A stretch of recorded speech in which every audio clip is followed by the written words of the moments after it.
pessoal, sejam muito bem-vindos aqui nessa tríade aí, essa série de vídeos que nós estamos fazendo aí sobre a Reforma Protestante. Para mim, como eu sempre digo, não posso deixar de frisar, é uma honra, um prazer estar com todos vocês aqui novamente para a gente continuar aí conhecendo mais um pouco da historicidade aí. E você que ainda não é inscrito no meu canal, poxa vida, se inscreva aí no canal, deixa seu like, compartilhe também esse vídeo aí para que mais pessoas possam aí conhecer um pouco mais sobre história, sobre a igreja no seu contexto geral. E aqui, meus amados, nós estamos falando sobre a Reforma Protestante. Eu fiz um vídeo anterior que você pode dar uma olhadinha lá depois, antes de chegar na Reforma Protestante, o que estava acontecendo? Quais são as corrupções que a Igreja Romana estava passando lá naquela época, que era uma instituição mais poderosa lá. E eu te aconselho você depois assistir esse primeiro vídeo. E esse segundo vídeo, pessoal, nós vamos falar aqui sobre Martinho Lutero, vamos falar aqui rapidamente sobre alguns outros reformadores aí, para que fique bem esclarecedor aí você conhecer sobre essa reforma protestante de uma maneira bem legal, de uma maneira bem fácil para todos vocês. E vocês, meus amigos que estão se achegando aqui, tá? Sempre quando eu começo a fazer esses vídeos aí, muitos amigos, muitas pessoas aí estão conosco aí ao vivo para adquirir conhecimento. Que legal, pessoal, que legal. Para mim é um prazer muito grande.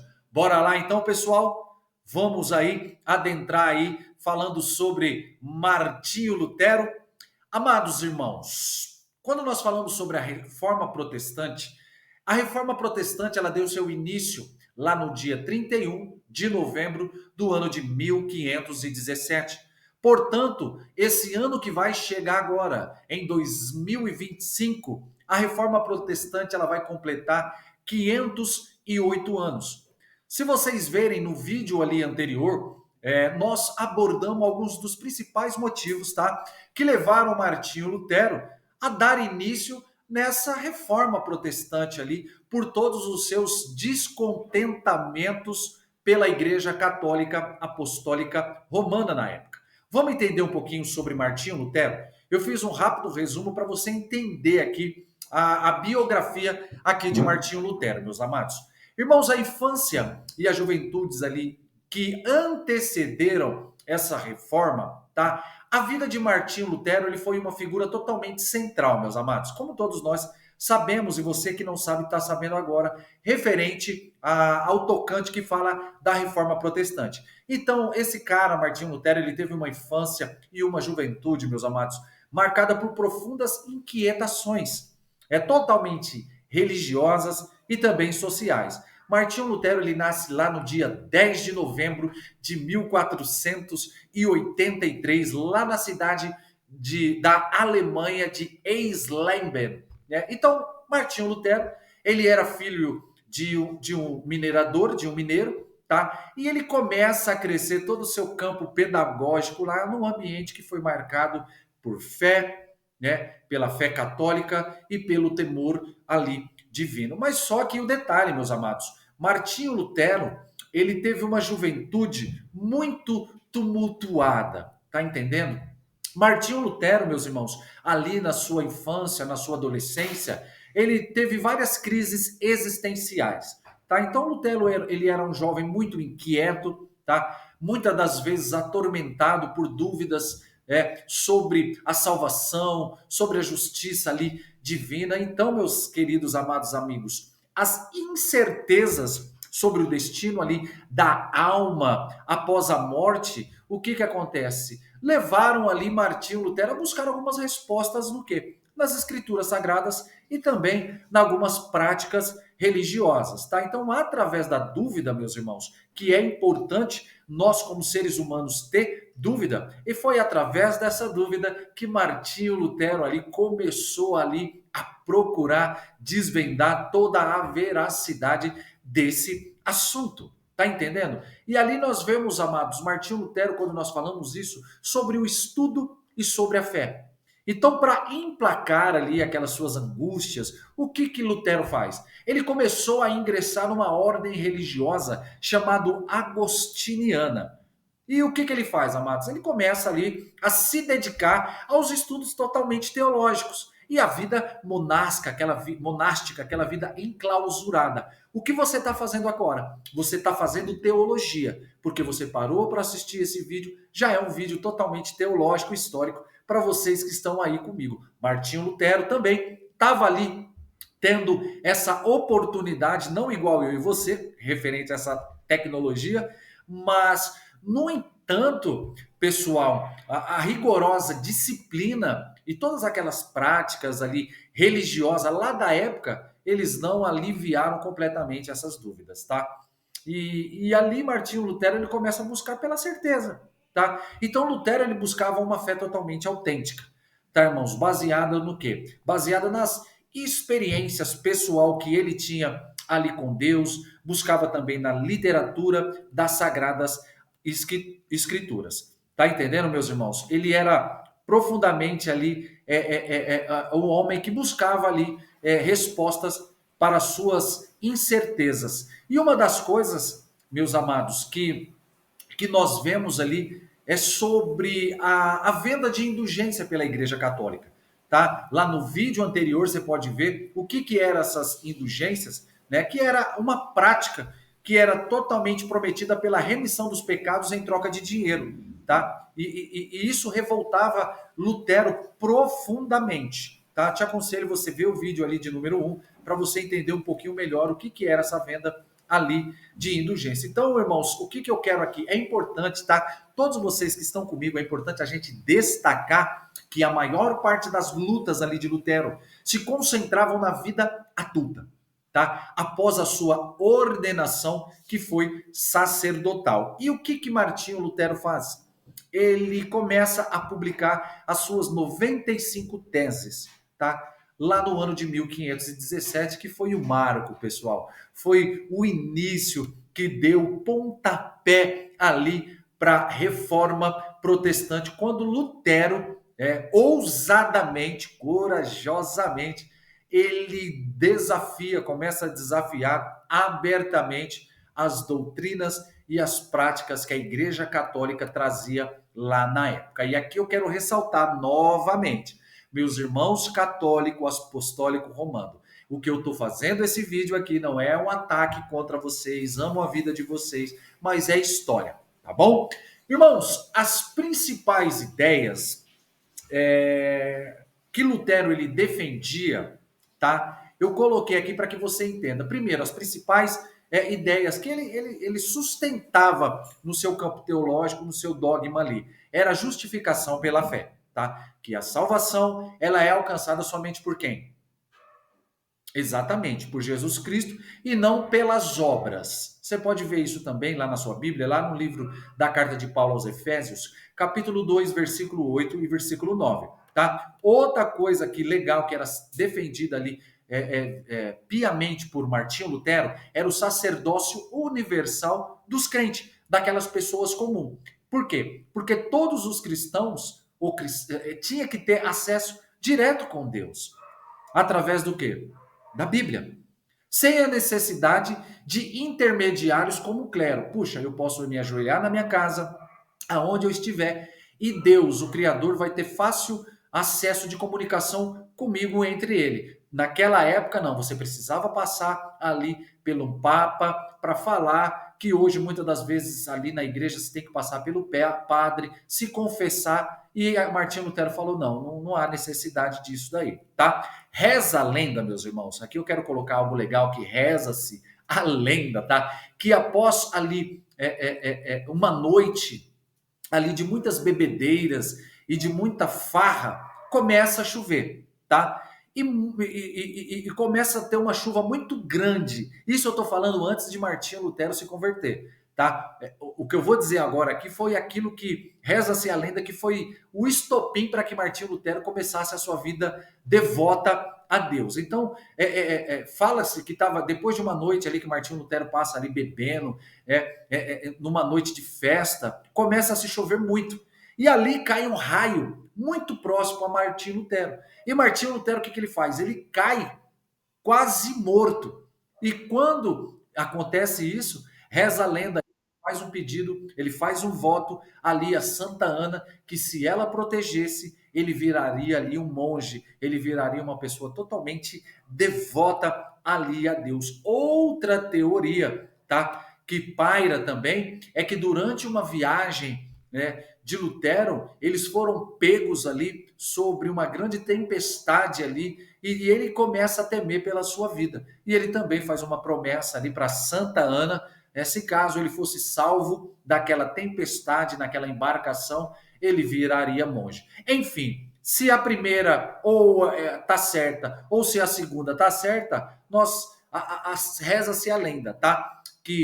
Mas o que é importante é saber que ele literalmente entregou a sua vida para Jesus, né, para Deus, e viveu toda a sua vida monástica, vivendo uma vida totalmente agostiniana. Tá entendendo? Vamos entrar aqui na Reforma Protestante, amados?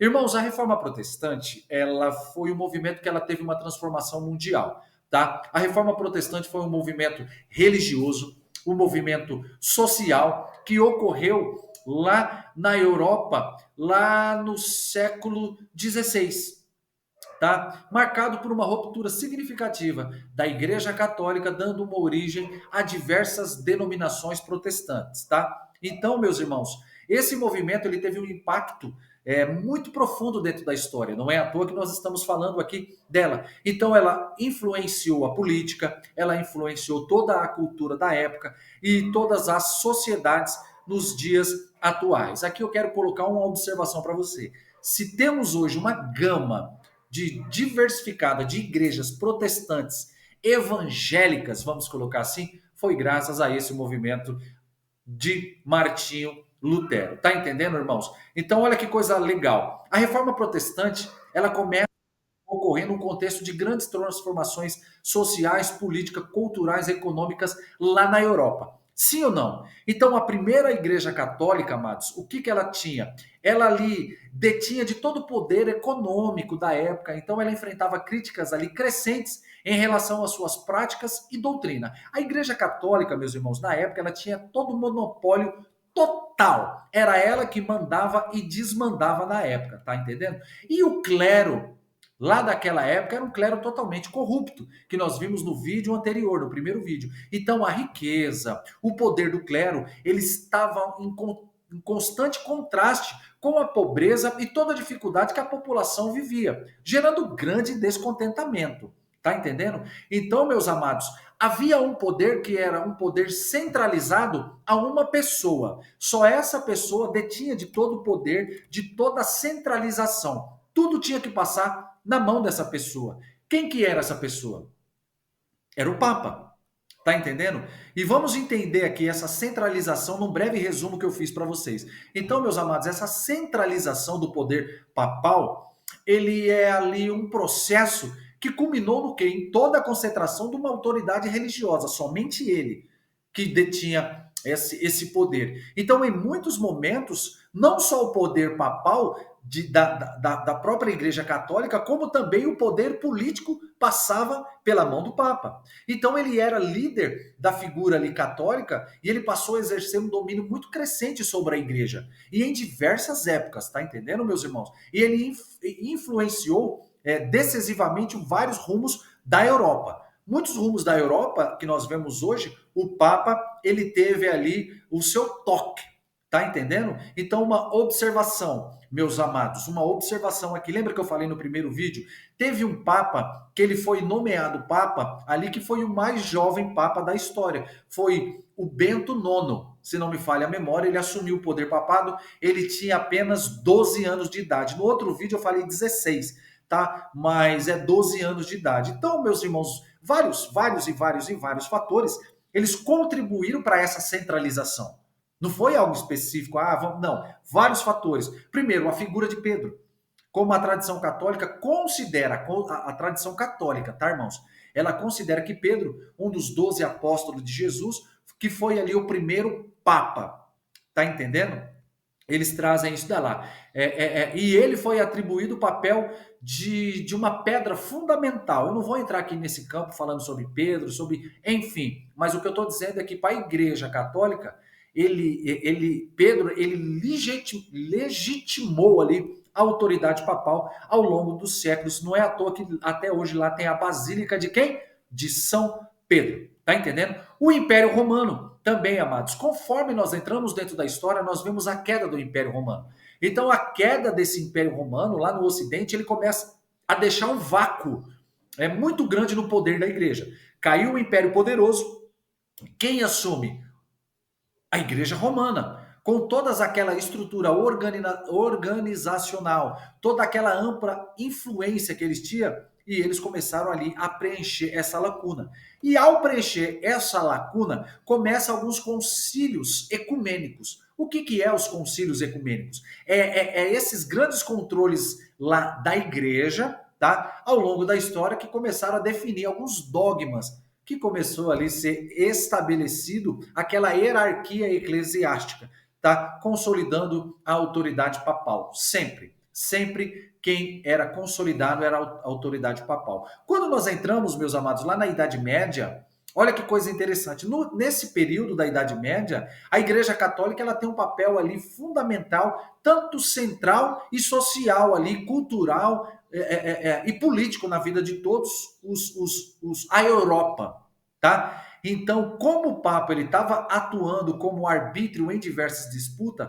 tanto entre reis, entre nobres, estava tendo disputa entre reis e nobres, o Papa estava lá para dar seu pitaco e dar algumas suas palavras. E além disso, meus irmãos, houve uma consequência nessa centralização, tá? Teve ali consequências óbvias. Primeiro, a unificação da igreja. Então, a centralização do poder papal, ele contribuiu para essa unificação da Igreja Católica, fazendo o quê? Estabelecendo doutrinas, estabelecendo práticas comuns lá em toda a Europa. Outra coisa legal foi a influência política, que o Papa, né, ele começa a exercer grandes influências políticas lá na europeia, mediando alguns conflitos, coroando alguns reis, em alguns casos destituindo algumas pessoas do cargo e intervindo também em guerras, tá? Então, o poder papal tinha esse poder lá também. E começa a ser influenciado tanto por riquezas e pelo poder absolutista. Então, a igreja, tá? Ela acumulou ali muitas grandes riquezas na época no seu poder, controlando uma vasta extensão de terras e possuindo ali um exército próprio. Tá? Uma observação, se você estudar um pouco sobre na época das cruzadas, quando os cavaleiros ali templários começavam a ganhar muitas guerras, muitas terras eram conquistadas, sim ou não? E essas terras conquistadas, eles passavam a ser agora de posse da Igreja Católica Apostólica Romana. Tá entendendo, amados? Por isso que houve essas críticas ali na reforma. Então, a concentração do poder nas mãos absolutistas de uma só pessoa começa a gerar críticas, que aí Martinho Lutero começa a criar esse movimento ali sobre o protestantismo, essa reforma protestante. Tá entendendo, meus irmãos? O que eu acho interessante é que Martinho Lutero, o que ele faz? Lá na faculdade ou na Universidade de Wittenberg, ele faz ali as suas 95 teses. Ele estava cansado dessa situação. Então, ele era um monge agostiniano, alemão, sim ou não, que nós acabamos de ver, que é considerado o principal líder ali da reforma protestante. Que nós vemos ali que ela começou a tomar seu cunho no ano 31 de novembro de 1517, aonde ele está lá na Universidade de Wittenberg, e ele prega as 95 teses como documento no qual ele estava criticando veemente a venda de indulgências ou outras práticas ali católica. E essas práticas foi um estopim, amados. Foi um estopim ali para que rapidamente se espalhasse por toda a Europa, gerando um grande debate e desencadeando essa reforma protestante. Então, o que acontece? O que Lutero defendia? Que a salvação pela fé, tá entendendo? E também sobre a Bíblia como a única fonte de autoridade, de infalibilidade religiosa e o sacerdote universal dos crentes. Para a gente estar aqui já encerrando, meus amados, havia algumas principais doutrinas protestantes. As principais doutrinas protestantes que se desenvolveram lá a partir das ideias de Lutero e de outros reformadores, aqui foi o quê? A justificação pela fé, certo que a salvação ela é alcançada somente pela fé em quem? Em Jesus e não pelas obras. A Bíblia como a única fonte de de autoridade, tá? De infalibilidade, que é a única, a Bíblia é a única regra de fé e a prática ali dos cristãos. O sacerdócio universal dos crentes, que todas as pessoas, todos os cristãos ali têm acesso direto a Deus através da Bíblia, sem a necessidade de intermediários, e a importância da pregação. E a pregação da palavra de Deus ela é totalmente fundamental para a vida da igreja. E essas consequências, tá? Trouxe algumas consequências para a reforma protestante. Então, a reforma protestante, amados, ela teve consequências profundas, duradouras, tanto para a igreja católica quanto para a sociedade europeia, né? Entra ali em cena uma divisão da igreja. A reforma levou a divisão da igreja católica ao surgimento de divisões de denominações, como a igreja protestante, tá? Aí nós vemos entrar em cena o luteranismo, que é a igreja de Lutero, nós vemos o calvinismo entrar em cena, os anglicanos, os reformadores, e veio outras e outras igrejas ali que, após Martinho Lutero dar o pontapé, foram ali também montando a sua própria teologia, tá? Guerras religiosas, tá? Entre católicos e protestantes, porque a igreja protestante começou a crescer, automaticamente começou a desencadear diversas guerras religiosas entre católicos e entre evangélicos, vamos colocar assim, o protestante, tá?